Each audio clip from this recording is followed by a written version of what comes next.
There we go. Still. Wait. Oh, you gotta go. Check.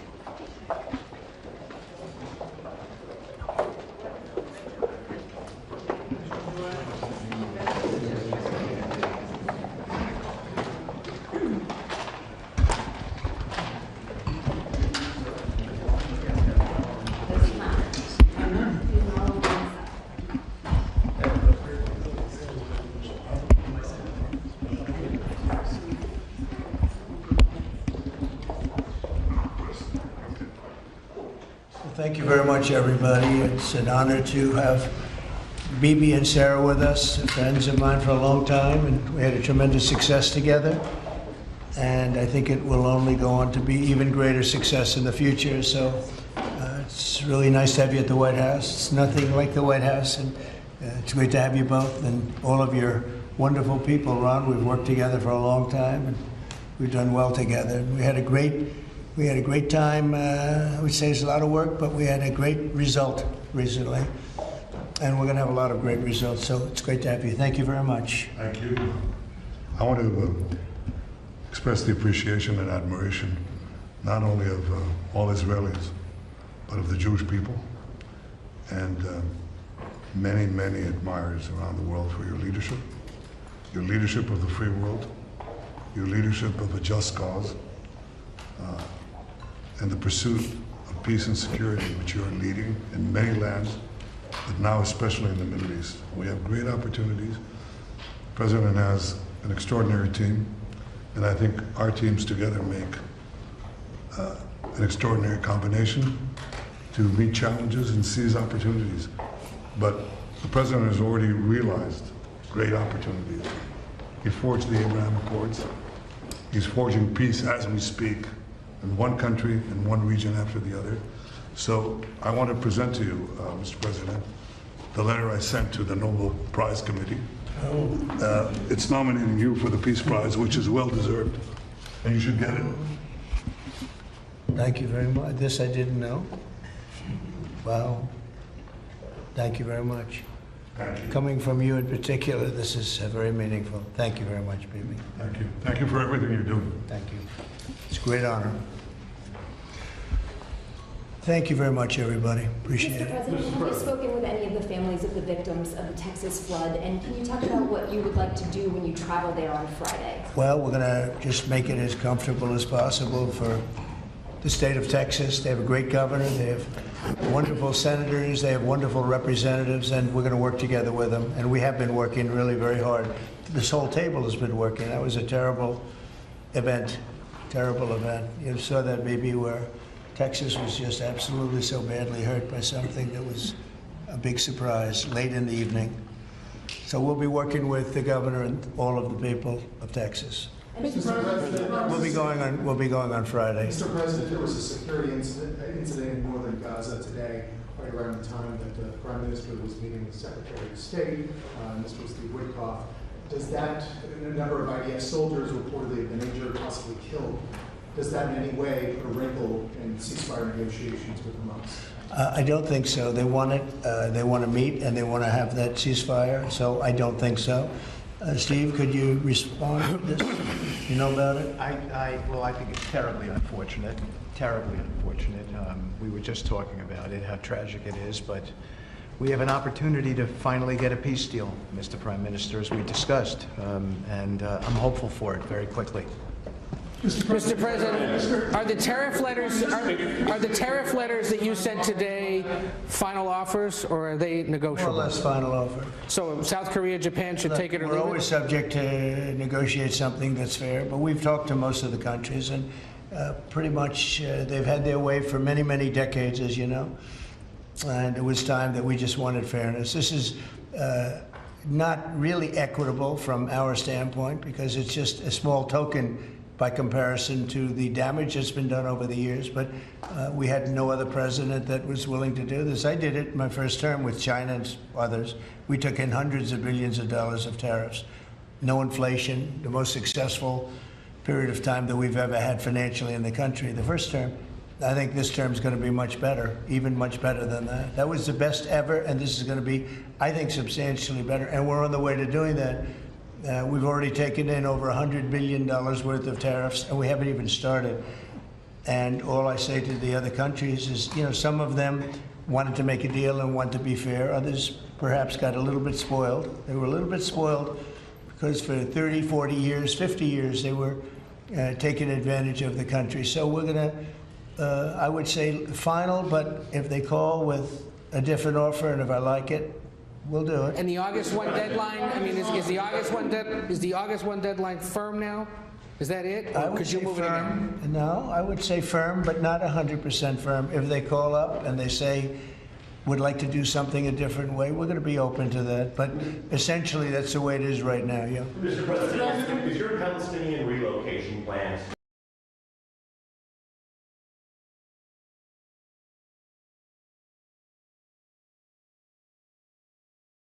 still on the table? Is there a plan? Has there been any progress in finding countries to accept? Maybe why don't I let you answer that question? Mr. President, Wait a minute, wait, he's got to answer the question. I think President Trump had a brilliant vision. It's called free choice. If people want to stay, they can stay. But if they want to leave, they should be able to leave. It shouldn't be a prison. It should be an open place and give people a free choice. We're working with the United States very closely about finding countries that will seek to realize what they always say, that they want to give the Palestinians a better future. And those who, and I think we're getting close to finding several countries, and I think this will give, again, the freedom to choose. Palestinians should have it, and I hope that we can secure it close by. And we've had great cooperation from surrounding Israel, surrounding countries, great cooperation from every single one of them. So something good will happen. Brian, did you have something? Mr. President, you've mentioned before you want to go down as your legacy as the peacemaker. Are we in the last chapter of closing out peace amongst this conflict now and all the other ones that you're working on? Well, I hope so. Look, we did a job with India and Pakistan and Serbia, Kosovo, and Rwanda and the Congo, and this was all over the last 3 weeks or so, Marco, right? We did, and others that were ready to fight, and we stopped a lot of fights. I think a very big one, frankly, a very, very big one was India and Pakistan, and we stopped that over trade. We're dealing with India and we're dealing with Pakistan, and we say we're not going to be dealing with you at all if you're going to fight. And they were maybe at a nuclear stage. They're both, nuclear powers.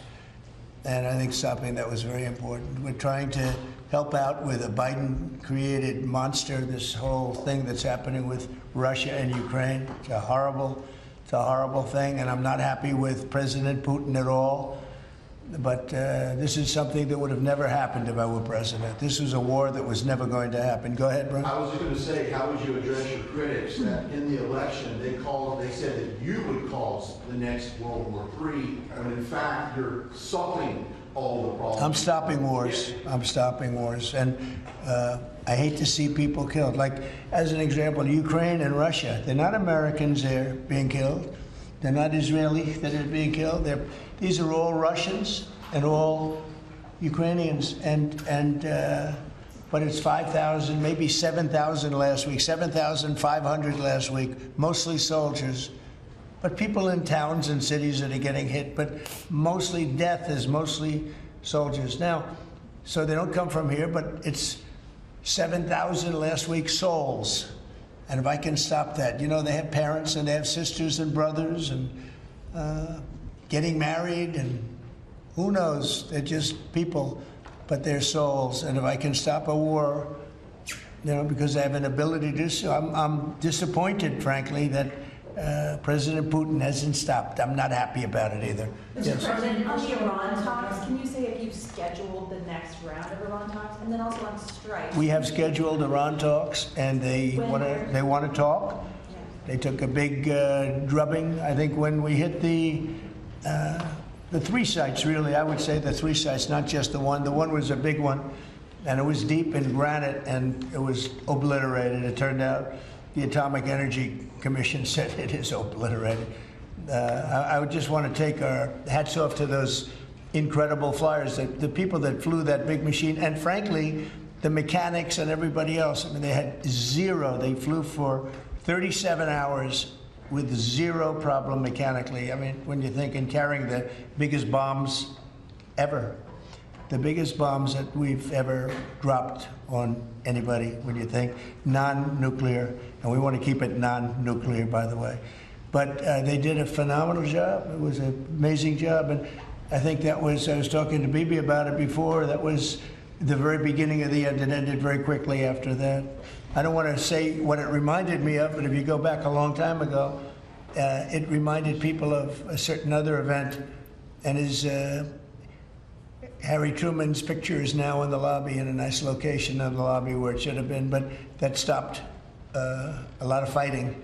And this stopped a lot of fighting. When that happened, it was a whole different ballgame.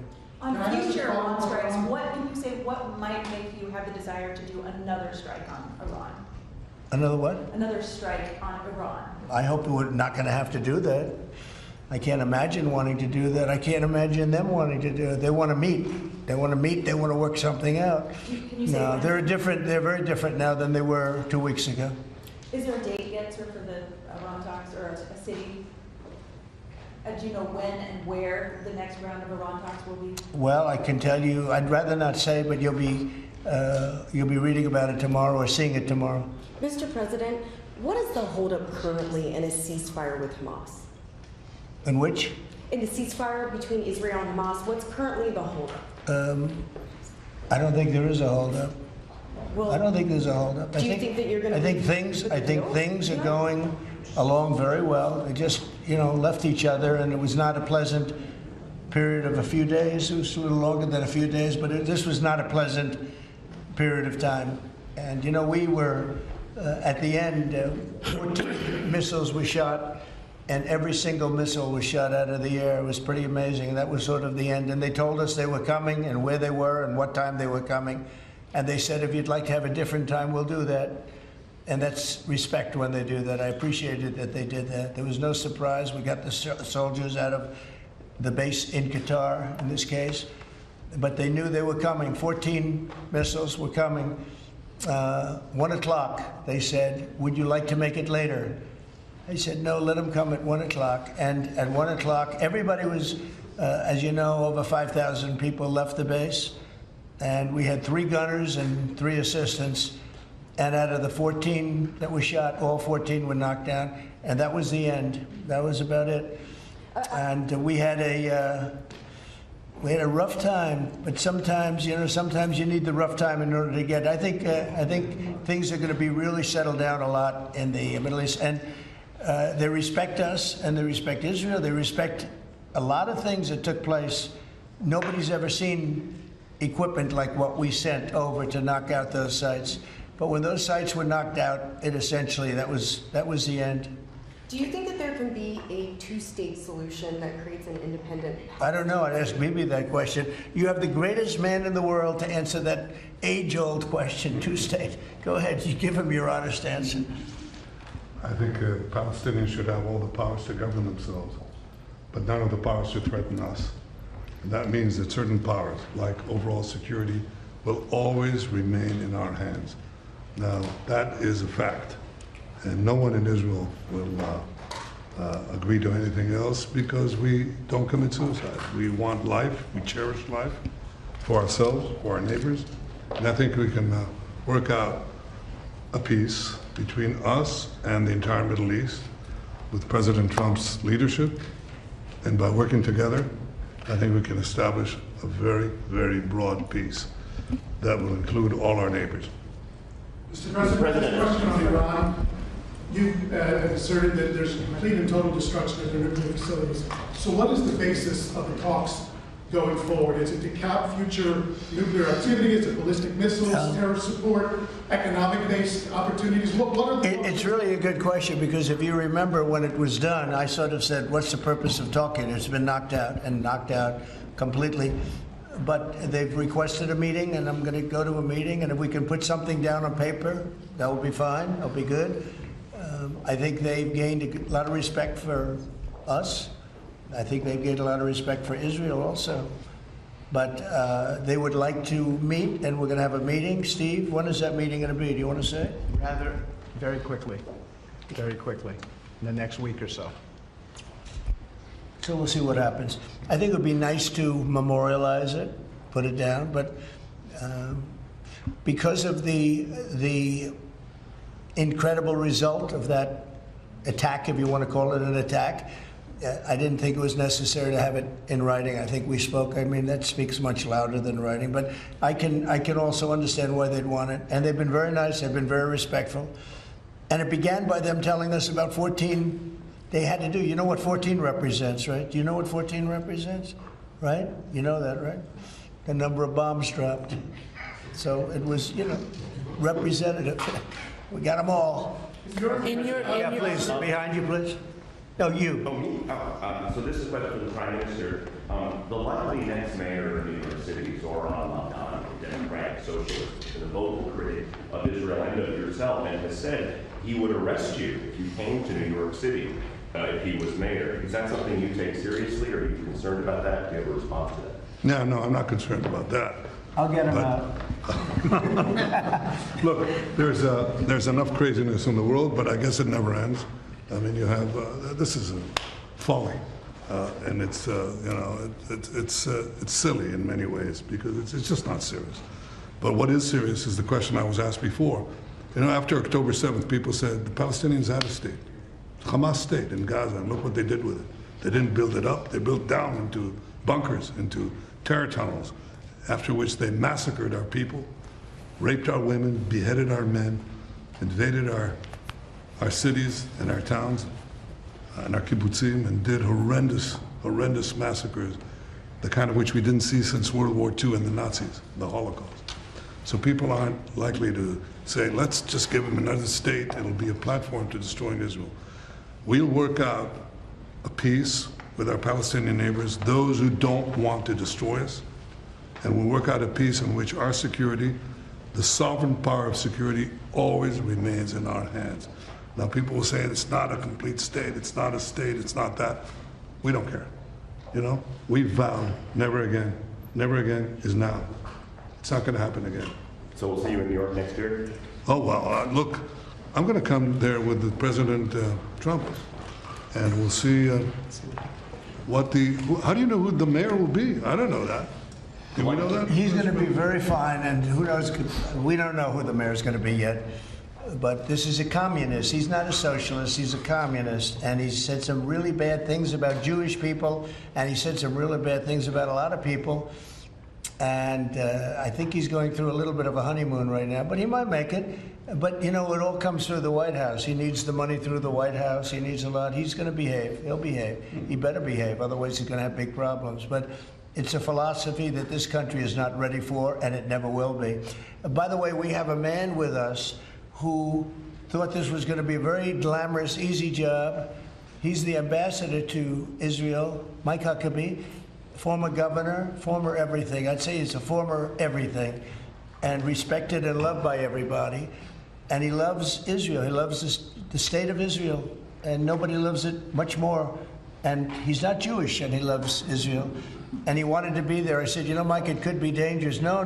Well, at least I was right about that. He was in every bunker you could be in. He was running around from bunker to bunker, but he's still with us, fortunately, and he's done a great job. Would you say a few words, Mike? Just want to say what an honor it is to serve you, Mr. President, and to see a historic horizon that we're looking at in the Middle East.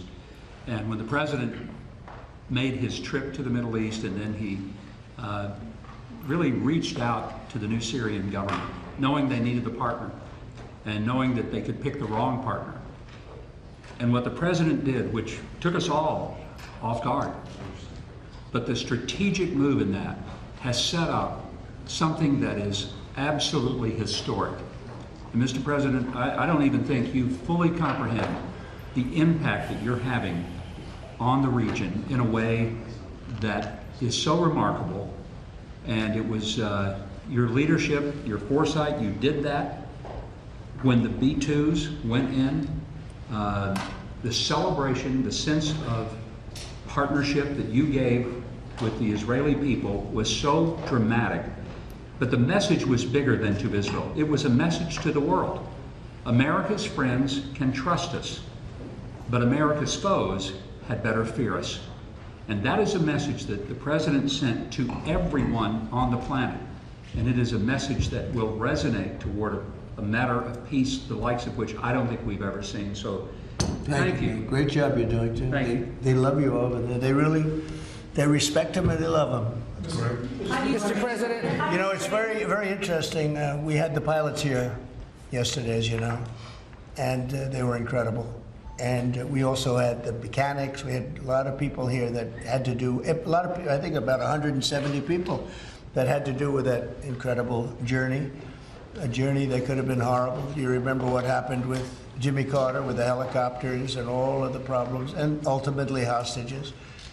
We had the exact opposite. Everything was perfect. It worked perfectly. But I didn't realize, I was saying to one, is this something that you felt strongly about? Absolutely, sir. I couldn't wait. I said, better than you, really better you than me. But they couldn't wait. He said, sir, we've been practicing for this mission for more than 20 years.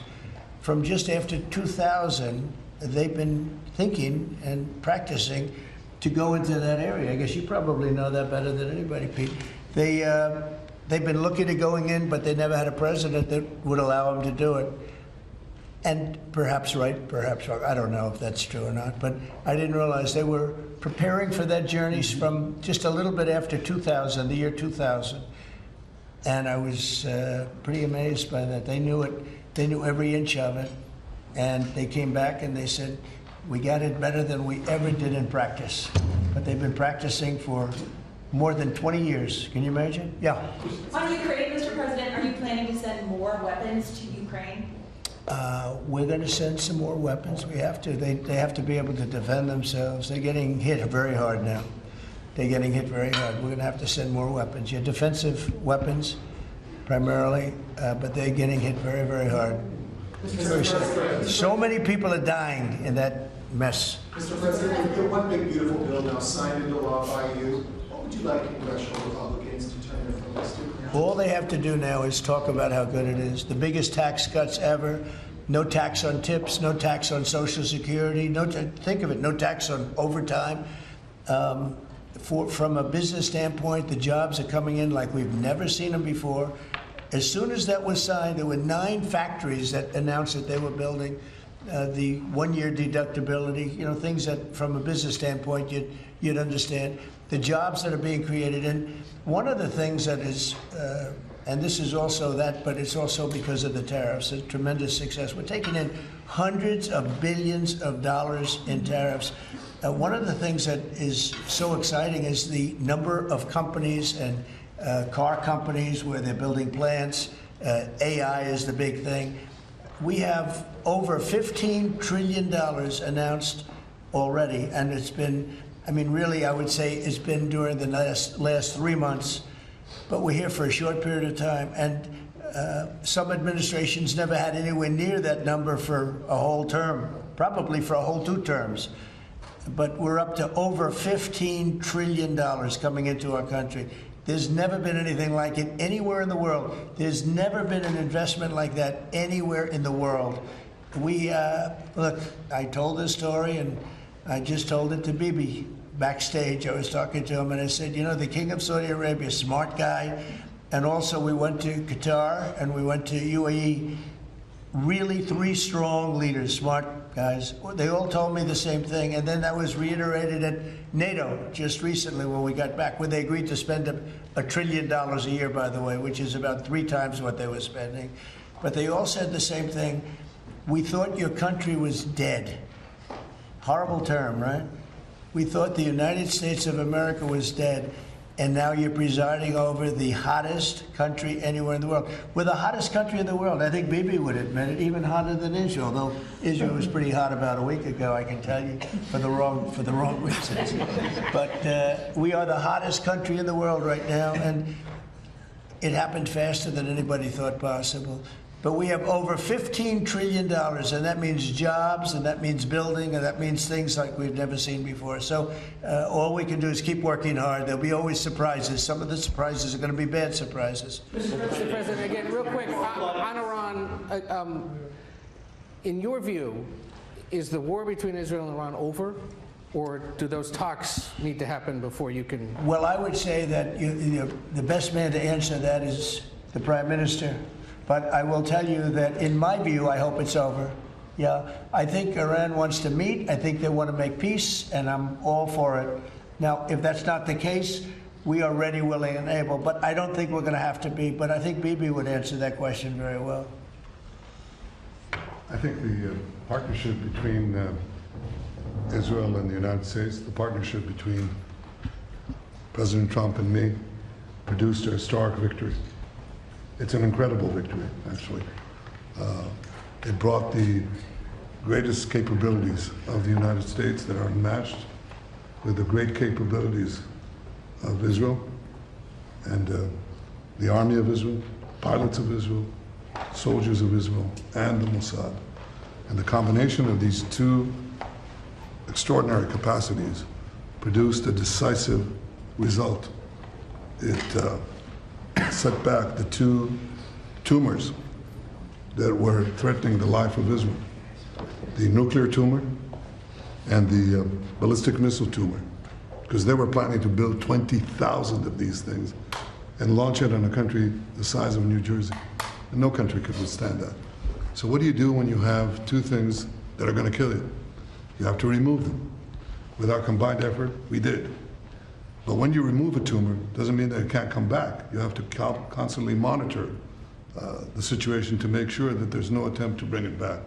So we've had a great achievement, and I think part of the effort of consolidating this and ensuring that we don't have to repeat this is to monitor this carefully.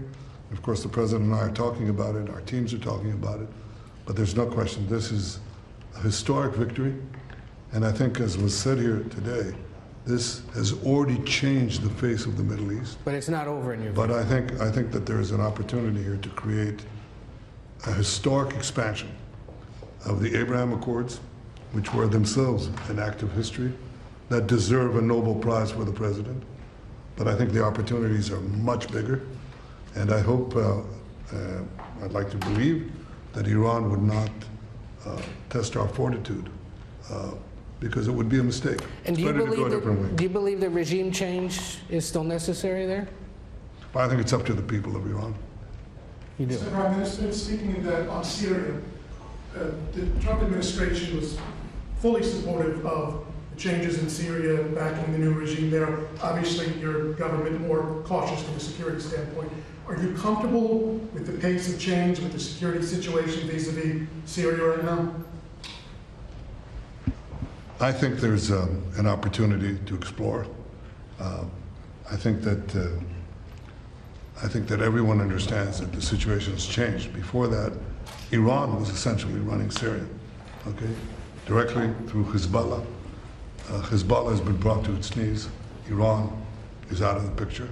So I think this presents opportunities for stability, for security, and eventually for peace.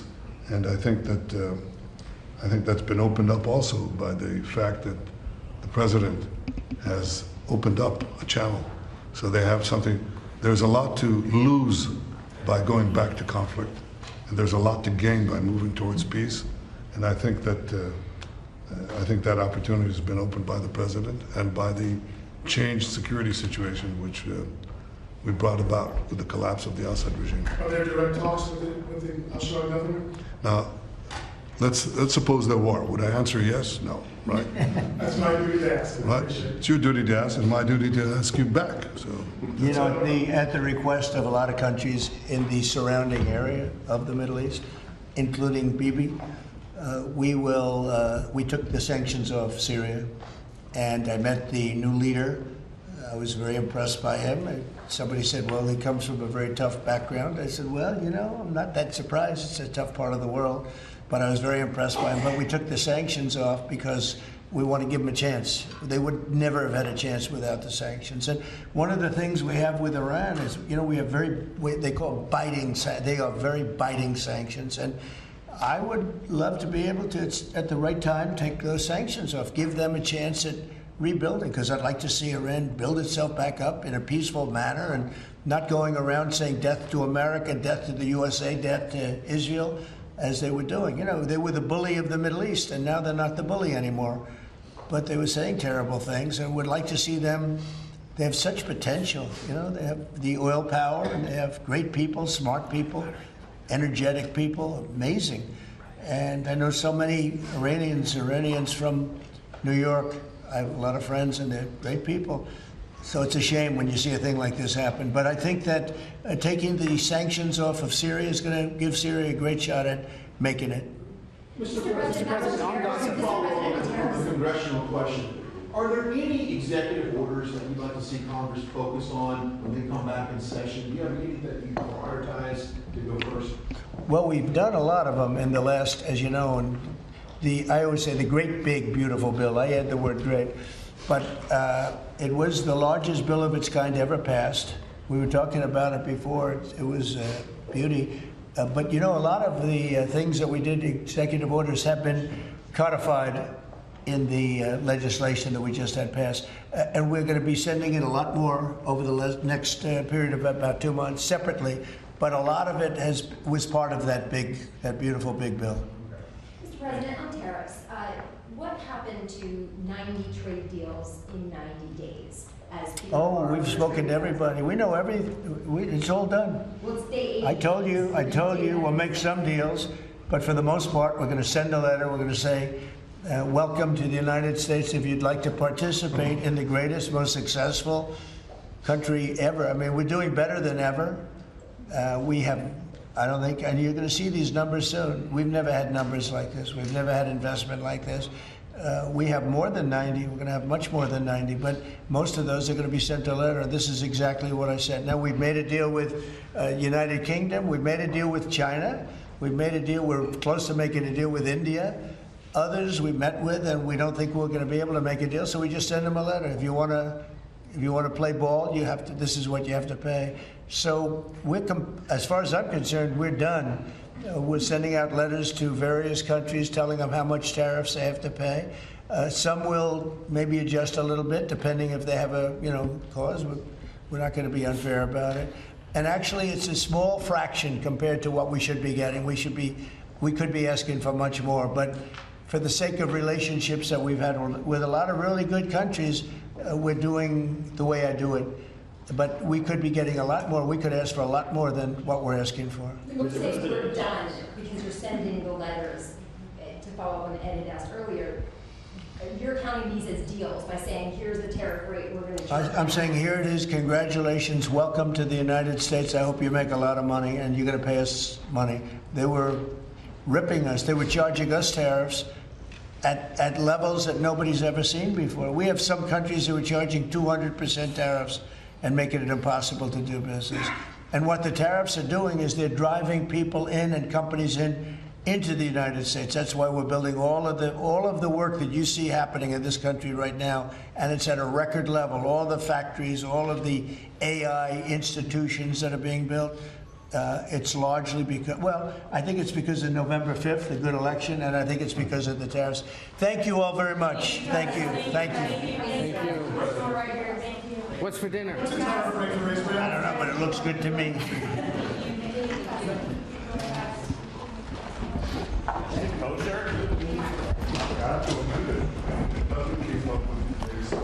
We're going to wrap it up.